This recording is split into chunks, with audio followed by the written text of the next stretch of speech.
আসসালামু আলাইকুম সবাইকে। আমরা আর্গুমেন্টেশনের সেকেন্ড পার্টটা আসলে কন্টিনিউ করতেছি।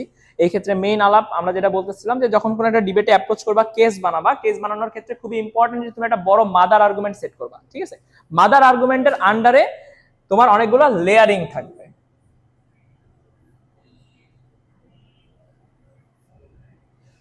এই লেয়ারিং এর সংখ্যা যত তুমি বাড়াবা তত ভালো হবে। ঠিক আছে, বাট মেইন আলাপ হচ্ছে একটা মাদার আর্গুমেন্ট থাকবে বা একটা আমব্রেলা আর্গুমেন্ট থাকবে। এটাকে এইভাবে বলতে পারো, আমব্রেলা আর্গুমেন্ট।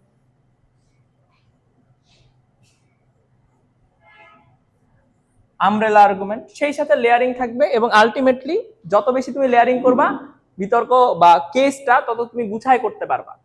ঠিক আছে, এখন একটা মাদার আর্গুমেন্ট আসলে দেখতে কেমন হয় এবং লেয়ারিং গুলো আসলে দেখতে কেমন হয় তোমাদেরকে আমি গতকাল বলতেছিলাম যে তোমরা যেটা নর্মালি যখন তোমরা নুব ডিবেটার তখন তোমরা কি করো, 8টা বা 10টা আর্গুমেন্ট তোমরা দাও। ঠিক আছে, 10টা আর্গুমেন্ট তোমরা টোটাল দাও। এখন 8টা বা 10টা আর্গুমেন্ট তোমার দেওয়ার দরকার নাই। তুমি যেটা করবা, 2টা বা 3টা আর্গুমেন্ট তুমি নিবা। এই 3টা আর্গুমেন্টের মধ্যে তুমি লেয়ারিং হিসেবে 8-10টা আর্গুমেন্টকে স্ট্যাক করে দিবা। ঠিক আছে, যেমন ধরো গতকাল আমরা যেটা নিয়ে কথা বলতেছিলাম সেটা নিয়েই বলি যে বাংলাদেশ তিস্তা প্রজেক্ট বাস্তবায়ন করবে এবং সেই তিস্তা প্রজেক্টটা চায়নার হাতে দিয়ে দিবে, ধরো এইটা নিয়ে কথা। এখন এখানে তুমি অনেকগুলো আর্গুমেন্ট দিতে পারো যে তিস্তা প্রজেক্ট যদি আমি বাস্তবায়ন করি তাহলে উত্তরাঞ্চলের মানুষের জীবন মানের উন্নয়ন হবে, উত্তরাঞ্চলে পানি সমস্যা দূর হবে, উত্তরাঞ্চলে গ্রাউন্ড ওয়াটার আসলে হচ্ছে মানে কি বলবো রিচার্জ হবে, একই সাথে হচ্ছে ওইখানকার যে ফার্মার আছে ফার্মারদের জীবনের উন্নতি হবে, উত্তরাঞ্চলে পানি সমস্যা দূর হবে, সেই সাথে যেটা থাকে যে ভারতের যে প্রভাব থাকে আপনার উপরে সেই প্রভাবটা কমবে। এরকম অনেকগুলো আর্গুমেন্ট তুমি ভাবতে পারো। কিন্তু তুমি যদি 8টা বা 10টা আর্গুমেন্ট দাও এবং প্রত্যেকটা আর্গুমেন্ট নাও এবং প্রত্যেকটা আর্গুমেন্ট প্রুফ করো, প্রুফ করে আবার তারপরে লেয়ারিং করো, তাহলে তুমি তোমার কাজের পরিধি বাড়াচ্ছ। কারণ তুমি যদি আর্গুমেন্ট সেপারেটলি রান করো তাহলে তোমার আর্গুমেন্ট সেপারেটলি প্রুফ করতে হয়। ঠিক আছে কিনা? এখন যত প্রুফ করবা, প্রুফ বা মেকানাইজেশন কিন্তু তোমার ডিবেটে ভ্যালু অ্যাড করে না, rather than proof and mechanization হচ্ছে তোমার ডিবেটে অথেন্টিসিটি দেয়। অর্থাৎ তোমার ডিবেটটা যে আসলেই ঠিক সেইটা বোঝায় হচ্ছে প্রুফ এন্ড মেকানিজম। কিন্তু প্রুফ এন্ড মেকানিজম আছে ডিবেটে, ডাজন্ট মিন তুমি ডিবেটটা জিতবা, কারণ ডিবেটটা জিতে হচ্ছে ইম্প্যাক্ট দিয়ে। অর্থাৎ তোমার যত ইম্প্যাক্ট হবে তুমি ডিবেটটা তত ভালো করবা। ইম্প্যাক্টটা কেন গ্রহণযোগ্য এইটার জন্য প্রুফ দিতে হয়, বাট প্রুফের ইটসেলফ কোনো ইন্ট্রিনসিক ভ্যালু নাই। ঠিক আছে, প্রুফ জাস্ট এইটা বলে যে তোমার আর্গুমেন্টটা কেন রাইট। এখন তুমি যদি 8টা আর্গুমেন্ট নাও, 8টা প্রুফ তোমাকে আলাদাভাবে দিতে হবে এবং সেই সাথে তোমাকে কি করা লাগবে, 8টা ইম্প্যাক্ট দেওয়া লাগবে। তাহলে 8টা প্রুফ যে দিলা এখানে অতিরিক্ত টাইম তুমি নষ্ট করলা। ঠিক আছে কিনা? তার চাইতে তুমি যদি 3টা আর্গুমেন্ট নিতা এবং 3টা আর্গুমেন্টে 3টা বা 4টা বা 6টা প্রুফ দিতা এবং সেই আর্গুমেন্ট একবার প্রুফ হয়ে গেলে তো বারবার প্রুফ করার দরকার নাই, তখন তুমি যেটা করতে পারো প্রচুর পরিমাণে ইম্প্যাক্ট ড্র করতে পারো। তাহলে দেখো তখন তুমি 15টা বা 20টা আর্গুমেন্টের হচ্ছে ইম্প্যাক্ট দিতে পারতেছো, মানে ইম্প্যাক্টের পরিমাণ অনেক বেড়ে যাচ্ছে কারণ তোমার প্রুফ দিতে কম সময় লাগতেছে। ঠিক আছে কিনা? এটা কখন সম্ভব, যখন তুমি আর্গুমেন্টের পরিমাণ কমায় নিয়ে আসবা। এই জন্য আর্গুমেন্ট বেশি দেওয়া উচিত না, আর্গুমেন্ট কম দিবা। ঠিক আছে, এখন আমরা কি আর্গুমেন্ট দিতে পারি? Mother argument. প্রথম কথা হচ্ছে মাদার আর্গুমেন্ট গুলো সাধারণত একটা জেনারেলাইজ স্টেটমেন্টের মতো হয়। ঠিক আছে, মানে অনেক বড় একটা ভেগ কথা হয় যে ঠিক আছে যে একটা জেনারেলাইজ স্টেটমেন্ট। যেমন ধরো প্রথম মাদার আর্গুমেন্ট তুমি দিলা তিস্তা প্রজেক্ট হলে উত্তরাঞ্চলের মানুষের জীবন মানের উন্নতি হবে। জীবন মানের উন্নতি কি? জীবন মানের উন্নতি তুমি বলতে পারো যে তারা হচ্ছে অর্থনৈতিকভাবে লাভজনক হবে, তাদের বেকারত্ব দূর হবে, তাদের কৃষিকাজ ভালো হবে, এগুলো সবই কি জীবন মানের উন্নয়ন, তাই না? ওদের কাছে যখন টাকা আসবে ওদের ছেলে মেয়েরা শিক্ষিত হবে, ছেলে মেয়েরা শিক্ষিত হলে তারা কি আরো বেশি অ্যাওয়ার হবে, তাই না? ওদেরকে আরো বেশি হচ্ছে আমরা কোয়ালিটিফুল বানাইতে পারবো, ওদেরকে ট্রেনিং দেওয়া সম্ভব, এখান থেকে তুমি অনেক দূরে নিয়ে যেতে পারো। এই সব কিছু কি জীবন মান উন্নতির মধ্যে পড়ে, তাই না? কিন্তু তুমি যদি বলো উত্তরাঞ্চলে যদি তিস্তা প্রজেক্ট হয় তাহলে এখানে হচ্ছে বাচ্চাদের শিক্ষার বিকাশ হবে, ডিরেক্টলি না বাট হবে তো। কিভাবে হবে? যে যদি হ্যাঁ উত্তরাঞ্চলে যদি হচ্ছে তিস্তা প্রজেক্ট হয়, পানির সমস্যা নাই, পানির সমস্যা যদি কমে যায় তাহলে কি হবে? ফার্মার ভালো ফসল ফলাতে পারবে, ফার্মার ভালো ফসল ফলাতে পারলে তার কাছে টাকা থাকবে, তার কাছে টাকা থাকলে সে তার ছেলে মেয়েকে স্কুলে পাঠাতে পারবে এবং অতিরিক্ত টাকা সে লেবার ভাড়া করতে পারবে। এখন কি হয়, তার লেবার ভাড়া করার টাকা নিয়ে নিজের ছেলে মেয়েকে দিয়ে কাজ করে, আলটিমেটলি কি হয়, সে ওইখান থেকে ওই আউটপুটটা জেনারেট করতে গেলে ওর নিজের ছেলেকে আর স্কুলে পাঠাতে পারে না। এটাই তো একটা বড় প্রবলেম, তাই না? দেন তুমি বললা যে ধরো উত্তরাঞ্চলে প্রচুর কৃষক সুইসাইড করে, কারণ তারা আসলে যেহেতু মানে জমিগুলা মানে অনুপযোগী বা অনুর্বর, তার মানে এই জমিগুলোতে ভালো ফসল হয় না। ভালো ফসল যদি না হয় তাহলে কৃষিকাজ যদি না হয়, সে যে লোন দিচ্ছে লোন পরিশোধ করতে পারে না, সবাই অপমান করে, সে অপমানের বোঝা সহ্য করতে না পারে, ফ্যামিলির এক্সপেকটেশন পূরণ না করতে পারে, সে মানে সুইসাইড করে মারা যায়। এখন তুমি যদি বলো যে এই যে সুইসাইড করে মারা যাচ্ছে না বা সুইসাইডের পরিমাণ কমে যাচ্ছে, এটা তো জীবন মান উন্নতির মধ্যেই পড়ে। ঠিক আছে কিনা? এখন তুমি এই প্রত্যেকটা যে হ্যাঁ তুমি যখন বলবা যে তিস্তা প্রজেক্ট বাস্তবায়ন হলে উত্তরাঞ্চলের মানুষের মধ্যে সুইসাইড কমবে, এটা একটা আর্গুমেন্ট। তারপরে তুমি বললা তিস্তা প্রজেক্ট বাস্তবায়ন হইলে যে ওই অঞ্চলের কৃষিকাজের উন্নতি হবে, এটা একটা পয়েন্ট। তিস্তা প্রজেক্ট বাস্তবায়ন হলে ওই অঞ্চলের ছেলে মেয়েদের শিক্ষার উন্নয়ন হবে, এটা একটা পয়েন্ট। এগুলা সবই যদি নিয়ে আসো, প্রত্যেকটাকে তোমার আলাদা করে প্রুফ দেওয়া লাগবে, বুঝতেছো কিনা? কিন্তু তুমি যদি বলো জীবন মানের উন্নয়ন হবে, ঠিক আছে না, জীবন মানের উন্নয়ন হবে, এটা তোমাকে প্রুফ করতে হবে।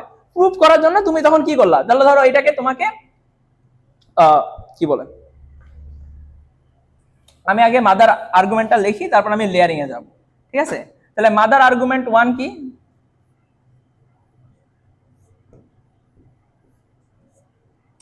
যে জীবন মানের উন্নতি হবে।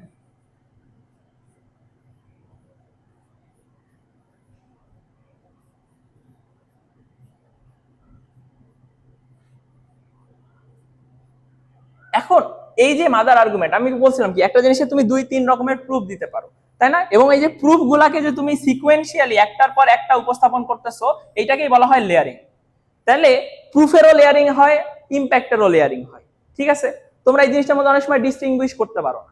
তুমি যেটা করতে পারো, তুমি একটা এই গোটাটা কি মাদার আর্গুমেন্ট, সেই মাদার আর্গুমেন্ট প্রমাণ করার জন্য তুমি অনেকগুলা লেয়ারিং আকারে প্রুফ দিচ্ছ। তুমি এমন করতে পারো, লেয়ারিং এ একটা প্রুফ দিলা, এখানে একটা প্রুফ দিলা, সাথে সাথেই এটার ইম্প্যাক্ট দেখাই দিলা। একটা প্রুফ একটা ইম্প্যাক্ট, একটা প্রুফ একটা ইম্প্যাক্ট, একটা প্রুফ একটা ইম্প্যাক্ট, কি করবে? আলটিমেটলি জীবন মানের উন্নতি হবে, এটাই প্রমাণ করবে, ঠিক আছে? এবং প্রুফ ইম্প্যাক্ট ভাবে খেলতে পারো, অথবা আগে 4-5টা প্রুফ দিয়ে নিলা, তারপরে ধুমায় ইম্প্যাক্ট দেখানো শুরু করলাম, যেটাই করো হবে, তোমার চয়েস, তুমি যেভাবে চাও সেভাবে উপস্থাপন করতে পারো, ঠিক আছে? কিন্তু খেয়াল রাখে যাতে তোমাদের ডিবেট গুলা কেন ক্লিয়ার হয় না, কারণ তোমরা কি করতেছো কখন করতেছো এটা বুঝো না। ডিবেটটা খুব সুন্দর মতো তুমি প্রথমে একটা বড় কেস বানাইলা, কেসের মধ্যে তুমি ফ্রেমিং টেমিং সবকিছু করলা, করে আর্গুমেন্টেশন গুলাকে আলাদা করলা, আর্গুমেন্টেশনে মাদার আর্গুমেন্ট আসছে, মাদার আর্গুমেন্টের মধ্যে প্রুফ এন্ড লেয়ারিং আসতেছে, এইখানে আবার এটা ইটসেলফ কিন্তু একটা, মানে মনে করো এটা বড় রচনা, বড় রচনার এটা একটা সাবসেট, এটাও কিন্তু একটা ছোট রচনা, এই ছোট রচনার কিন্তু সেম স্ট্রাকচার আছে। এই যে মাদার আর্গুমেন্টটাকে তুমি উপস্থাপন করতেছো, কিভাবে উপস্থাপন করবা? আর্গুমেন্টেরও ফ্রেমিং করা সম্ভব, তাই না? তাহলে এটা কি আর্গুমেন্টকে আমরা এখন ফ্রেমিং করব, আর্গুমেন্ট ফ্রেমিং। এবং নরমালি যে ফ্রেমিং নিয়ে কথা বলি সেটা কি ডিবেটের ফ্রেমিং, তাই না, বা কেসের ফ্রেমিং।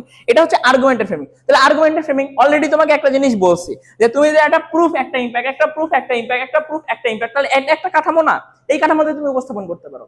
আবার তুমি কি করলা, প্রুফ দিয়ে দিলা প্রথমে এক গাদি, তারপরে কি হইলো, ইচ্ছা মতো ইম্প্যাক্ট ডিরাইভ করতেছো। তাহলে দেখো দুইটা দুইভাবে উপস্থাপন না, কিভাবে উপস্থাপন করবা, এই যে ডিফারেন্সটা, এটাই কি আর্গুমেন্টের ফ্রেমিং।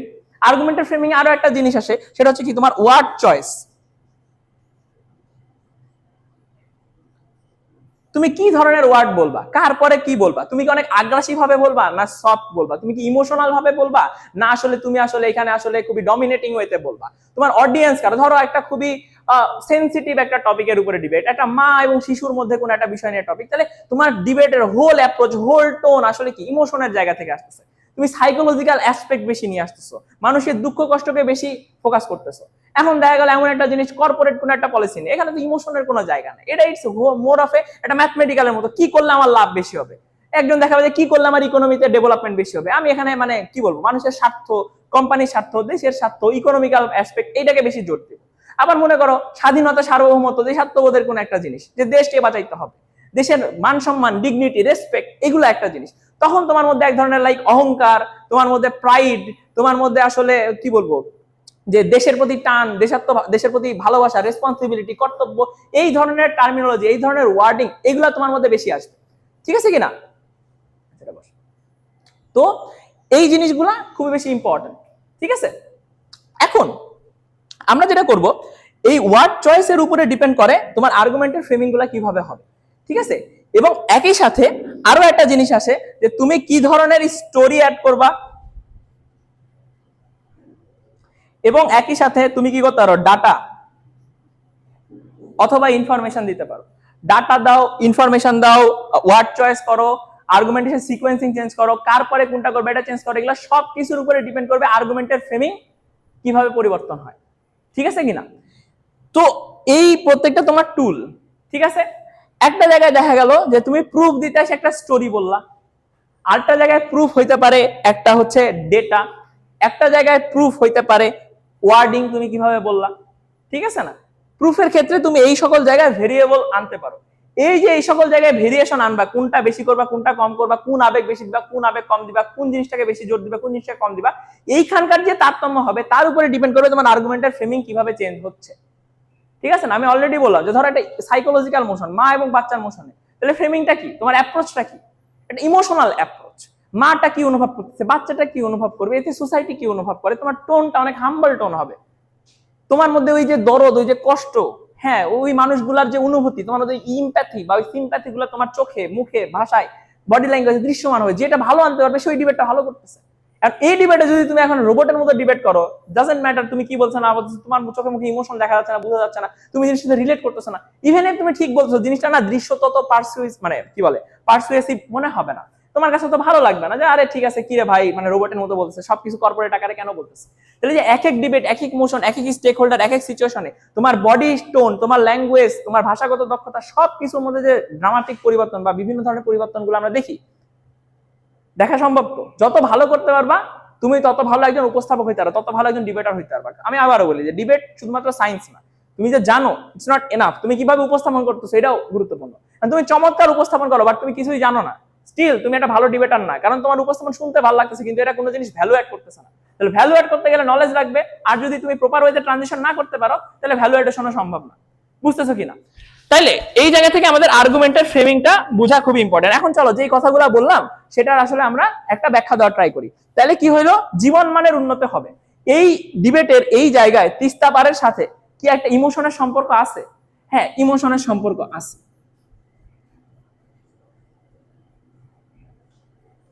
এটার কি একটা ইকোনমিক্যাল অ্যাসপেক্ট আছে? আছে। এটার কি একটা পলিটিক্যাল অ্যাসপেক্ট আছে? আছে। এই পলিটিক্স কি ইন্টারনাল? হ্যাঁ ইন্টারনাল। এই পলিটিক্স এর কি এক্সটার্নাল বা ইন্টারন্যাশনাল ইফোর্ট আছে? হ্যাঁ, এটা এই এই এই জিনিসের সাথে এক্সটার্নাল বিষয় বা ইন্টারন্যাশনাল ইস্যুও জড়িত।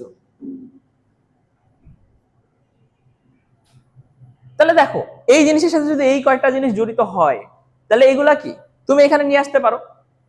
এবং একই সাথে এই প্লেসটা কি উত্তরবঙ্গে, তাই না? উত্তরবঙ্গের মানুষের সাথে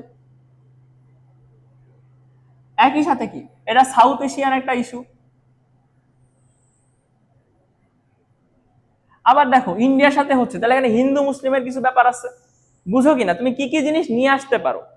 প্রত্যেকটা জিনিস তোমাকে আলাদা আলাদা ভাবে আইডেন্টিফাই করতে হবে। এটা যত ভালো মতো আইডেন্টিফাই করবা, তোমার স্টেক হোল্ডার কারা, কাদের হচ্ছে। এন্ড ধরো উত্তরাঞ্চলে কোন একটা মানুষ মনে করো জেলা শহরে থাকে, ধরো রংপুরে থাকে, এবং সে রংপুরের একজন হচ্ছে মনে করো কি বলো প্লাস্টিক কারখানার মালিক, এবং সে অনেক বড় লোক।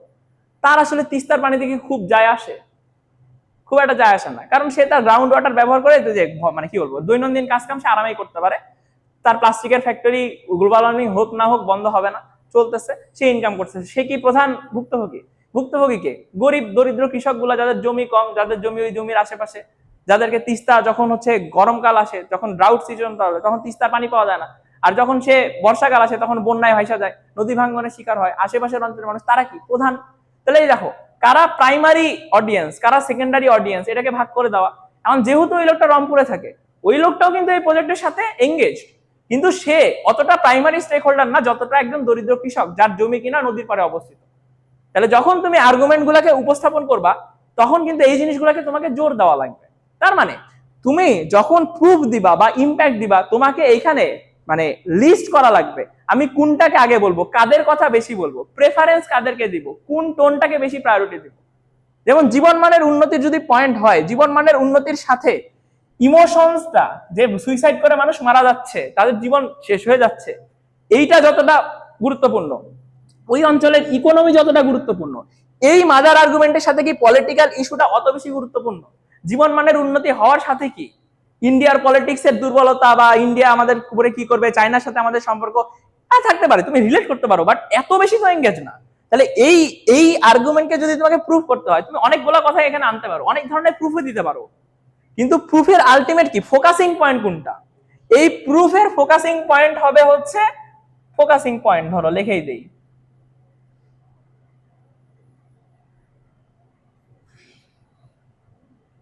ফোকাসিং পয়েন্ট মেইনলি কি ইমোশনাল এবং একই সাথে কি ইকোনমিক্যাল।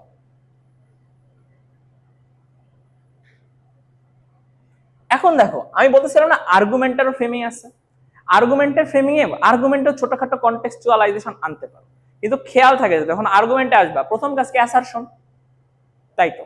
তাহলে অ্যাসারশন তুমি কি দিলা? মাননীয় স্পিকার আমি বিশ্বাস করি আমার পিএম বলে গেছে মেইনলি আর্গুমেন্ট এস্টাবলিশ করার প্রাইমারি দায়িত্ব কার? সেকেন্ডের, ডিপিএম এর, তাই তো? তাহলে ডিপিএম যখন আসবে ডিপিএম এসে কি বলবে? আমার প্রাইম পিএম অলরেডি আপনাকে বলে গেছে যে এইটার মাধ্যমে জীবনমানের উন্নতি হয়। আমাদের প্রথম আর্গুমেন্টের অ্যাসারশন বা ফ্ল্যাগ পোস্টিং করতেছি যেভাবেই তুমি উল্লেখ করো, প্রথম আর্গুমেন্ট জীবনমানের উন্নতি হবে। দেন তুমি যখন গেলা কিভাবে, ঠিক আছে, কিভাবের ক্ষেত্রে তুমি কি বলতেছো যে দেখেন তিস্তা প্রজেক্ট যদি হয় তাহলে তিস্তা প্রজেক্ট বলে যে উত্তরাঞ্চলে প্রায় 2 কোটি মানুষকে সেচের পানি সে এই প্রজেক্টটা প্রোভাইড করতে পারবে, 1 নাম্বার, তাই না? 2 নাম্বার পয়েন্ট সে বলতেছে এই জিনিসটা যদি হয় তাহলে ওয়াটার রিজার্ভার তৈরি করা হবে, যেই ওয়াটার রিজার্ভগুলো যখন বন্যার পানি আসবে বন্যার পানিগুলাকে স্টোর করবে এবং এই যে বন্যার পানিগুলো স্টোর হচ্ছে থেকে গ্রাউন্ড ওয়াটার রিচার্জ হবে, ঠিক আছে না? 3 নাম্বার এই যে জমিগুলো আছে এই জমিগুলো আনফার্টাইল কেন? কারণ প্রথমত ড্রাউট আছে, 2 নাম্বার যখন বন্যা আসে সব ধ্বংস করে ফেলে, এই কারণে এই জমিগুলোতে কোনো ধরনের ফসল ফলানো যায় না, ঠিক আছে না? তাহলে আমি যদি এই তিস্তা প্রজেক্ট করি তাহলে 1 আমার বন্যার পরিমাণ কমে আসবে, 2 আমার জমিগুলা যথাসময়ে সেচ পাবে, এর ফলে আমি এখন যেখানে বছরে 1 ফসলা জমি করতে পারতেছি ওই 1 ফসলা জমিগুলাও কি 2 ফসলা 3 ফসলা জমিতে চলে যাবে। এবং যেহেতু ওইখানে জমি খুব বেশি নাই, ওইখানে আসলে হচ্ছে খুব বেশি পরিমাণে আমি হচ্ছে পাচ্ছি না, পানি পাচ্ছি না, তাহলে ওই অঞ্চলে লেবারেরও ক্রাইসিস আছে, লেবারের ক্রাইসিস থাকলে কি ওইখানে লেবার শর্টেজ আছে, লেবার শর্টেজ থাকলে কি হয় ডিমান্ড যদি কমে সাপ্লাই যদি কমে ডিমান্ড বেড়ে যায়, তাহলে পার্সনের কস্ট অনেক বেড়ে যাচ্ছে না, পার লেবারের কস্ট বেড়ে যাচ্ছে, তাহলে পার লেবারের কস্ট যদি বাড়ে তাহলে এটা ফার্মারের প্রোডাকশন কস্ট বাড়াচ্ছে, একে তো প্রোডাকশন হচ্ছে না তারপরে কি প্রোডাকশন কস্ট বেশি, কারণ ওই অঞ্চলে মানুষ থাকতে চায় না, তারা চলে যাচ্ছে, চলে গেলে কি হবে ওই এলাকা থেকে লেবার শর্টেজ তৈরি হবে। তাহলে এই জিনিসগুলা কমানো সম্ভব, যদি কমানো সম্ভব হয় তার মানে কি জীবনমানের উন্নতি করা সম্ভব। প্রুফ তো, এটা কি কোনো ইম্প্যাক্ট? প্রুফ কিসের? জীবনমানের উন্নতি হবে, ঠিক আছে? প্রুফ দিলা, প্রুফ দেওয়ার পরে তুমি যখন বলতেছো এখন তো ইম্প্যাক্ট ড্র করা লাগবে না, ইম্প্যাক্ট ড্র তুমি কিভাবে করতেছো? ইম্প্যাক্ট ড্র তুমি আইসা করতেছো যে দেখেন এই যে গরিব কৃষকগুলা, ইমোশনাল কথাবার্তা বলা লাগবে, তো তুমি এভাবে বলতে পারো নর্মাল টোনে যে এই গরিব কৃষকগুলা এই যে এই জিনিসগুলা হয়েছে, এখন যদি বন্যা কম হয় আমার ফসলের উৎপাদন বেড়ে যাবে, ফসল উৎপাদন বেড়ে গেলে কি হবে ওই কৃষকের ফসল বেশি হবে, তার মানে কি তার বাৎসরিক ইনকাম বৃদ্ধি পাবে, তার বাৎসরিক ইনকাম যদি বৃদ্ধি পায় আলটিমেটলি সে কি তার ফ্যামিলিকে ভালো টাইম দিতে পারবে, ফ্যামিলির নিড পূরণ করতে পারবে, তার বাচ্চা কাচ্চাকে স্কুল কলেজে পাঠাইতে পারবে এবং তার কিছু টাকা জমা হবে, কিছু টাকা যদি জমা হয় সেই টাকা কি শেয়ার মার্কেটে মানে ইনভেস্ট করতে পারবে বা সে নতুন জিনিস কিনতে পারবে, বাজারে যখন জিনিস কিনবে তাহলে বাজারে আবার অন্যান্য জিনিসের দাম বাড়বে, তাতে কি ইকোনমি চাঙ্গা হবে, এটা কি ইম্প্যাক্ট? এই যে ইকোনমি চাঙ্গা হচ্ছে, মানুষ জীবন মান উন্নতি হচ্ছে, মানুষটার ভালো লাগতেছে, ফ্যামিলি গুলা ভালো আছে, বাচ্চা কাচ্চা শিক্ষিত হচ্ছে, এগুলো সবই ইম্প্যাক্ট। এটা যখন তুমি কি বললা কোনো ইমোশনাল পয়েন্ট কিছু উল্লেখ করছো? করো নাই। এখন দেখো এই সেম কথাটাকে আমি একটু ডিবেটের ভাষায় মানে আর্টিস্টিক ভাষায় বলি, তুমি এখন প্রুফ তো হয়ে গেছে না, প্রুফ তো আমি দেখাচ্ছি যে বন্যা কমে যাচ্ছে, পানি ড্রাউটের সময় আমি পাচ্ছি, হ্যাঁ লেবার থাকতেছে না, এগুলো আমি সব অলরেডি প্রুফে দিয়ে দিছি, প্রুফের পর এখন ইম্প্যাক্ট আসছে, প্রুফে ইমোশন করার কোনো দরকার নাই। প্রুফ আসলে একটা ইটসেলফ মানে ম্যাথের প্রুফের যেমন একটা আনরোমান্টিক ব্যাপার, প্রুফ যে কোনো জায়গায় একটা আনরোমান্টিক ব্যাপার, কিন্তু ইম্প্যাক্ট খুবই রোমান্টিক ব্যাপার, তাহলে ইম্প্যাক্টটা আমাকে দেখাইতে হবে। তাহলে ইম্প্যাক্ট তুমি যখন প্রুফটা করলা তাহলে তুমি এভাবে বলতে পারো না যে আজকে যখন 100 জন কৃষক প্রত্যেক বছর নিজের গলায় ফাঁস দিয়ে ওইখানে আত্মহত্যা করে, যদি এই জিনিসটা হয় তাহলে ওই 100 জন কৃষকের জীবন বাঁচবে, বা আরো ভালো করে বললে 100 জন কৃষকের গলায় ফাঁস দিতে হবে না, বা 100টা নারী বিধবা হবে না, বা 100টা মা সন্তান মানে কি বলে বাবা হারা হবে না, এই কথা বললা, এটা মানে কি ওইটাই বোঝাচ্ছে, তাই না? কোন ভাবে বললা, কোন ওয়ার্ডিং ইউজ করে বললা, এটা অনেক ইম্পর্টেন্ট না, বুঝতেছো কিনা? এটা যখন বললা তারপরে বললা আজকে যখন ওই গ্রামের ছেলে মেয়েগুলা যাদের বাবার টেনশনে সে যখন রাতে ঘুমাইতে পারে না, তখন ওই ছেলে নিজের পড়াশোনা বাদ দিয়ে যখন ওই মাঠে কামলা দেয় বা কষ্ট করে, মাঠে যখন অনেক বেশি কষ্ট করে তখন সেই কষ্টের প্রতিচ্ছবি তার মাথায় পড়ে, সে যদি স্কুলে যায়ও টেনশনের কারণে সে ভালো পড়াশোনা করতে পারে না, আবার বেশিরভাগ ক্ষেত্রে সে স্কুলে যাইতেই পারে না, তার এয়ার ড্রপ হয়, সে ভালো পড়াশোনা করতে পারে না, ভালো স্কুল কলেজ পায় না, ভালো ভার্সিটিতে আসতে পারে না, আলটিমেটলি তার জীবনের কোনো উন্নতি হয় না। তার বাবা যে দারিদ্র্যের দুষ্ট চক্রে পড়ছিল তারও কাছে আলটিমেট সুযোগ কি থাকে, সে ওইখানেই পড়ে থাকে। কিন্তু আজকে যখন এই সিচুয়েশন হবে, তিস্তা প্রজেক্ট হবে, এই সিচুয়েশন গুলার ইমপ্রুভমেন্ট হবে, তখন কি হবে না, ওই বাচ্চাটা আর রাতের বেলা টেনশন নিয়ে অঙ্ক করতে বসবে না। তাহলে এই যে একটা কথা এইভাবে বলা, একটু পোয়েটিক সেন্সে বলা, এইটা তোমার ফ্রেমিংকে, আর্গুমেন্টের থ্রোকে, আর্গুমেন্টের একসেপ্টেন্সকে অনেক বৃদ্ধি করবে। 78 এর ডিবেট 79 এর ডিবেটের মধ্যে খুব বেশি পরিমাণ মানে কি বলে ইনফরমেশনে পার্থক্য থাকে না, কেসে পার্থক্য থাকে না। 78 এর কেস মানে ভালো কেস, কিন্তু যে এইভাবে মানুষকে মানে কি বলবো আবেগকে ব্যবহার করে, কারণ এখানে ইমোশনের ব্যবহার আছে, তাহলে আবেগকে ইউজ করে যে মানুষকে জাজকে টাচ করতে পারছে বা অডিয়েন্সকে টাচ করতে পারছে, তার কথাটা কি বেশি শ্রুতিমধুর না? ওর স্পিচটা তোমার মনে থাকে, স্পিচ সুন্দর দিছে, কিন্তু সবার স্পিচ কি তোমার মনে থাকে? বাট কিছু কিছু স্পিচ মনে, আরে ভাই সেই একটা স্পিচ দিছে, বাড়ি মনটা ছুঁয়ে গেল, শুনতে ভালো লাগতেছে, সবাই অনেক সময় এত ভালো স্পিচ দেয় মানুষ কান্নাকাটি করে, চোখের পানি পড়তেছে, সে এত সুন্দরভাবে ইমোশনকে টাচ করতেছে। সেটা তুমি করতে পারবা, আগে তোমাকে হচ্ছে এই জিনিসগুলো শিখতে হবে, ঠিক আছে কিনা? ওকে, তাহলে এইখান থেকে আমি তোমাদেরকে দেখাচ্ছিলাম যে ইম্প্যাক্ট এবং প্রুফ, আগে প্রুফ গুলা দিবা, প্রুফ গুলাতে এইভাবে দেখানোর দরকার নাই, বাট ইম্প্যাক্টের ক্ষেত্রে ডেফিনেটলি তুমি ইমোশন নিয়ে আসতে পারো। এবং ইম্প্যাক্টের ক্ষেত্রে যদি কোনো স্টোরি বলো, কোনো ঘটনা বলো, কোনো ডাটা দাও, ডাজন্ট ম্যাটার, জিনিসটা ভালো, যত ভালো করতে পারবা তত ভালো হবে। ঠিক আছে, আজকের জন্য এতটুকুই, ধন্যবাদ।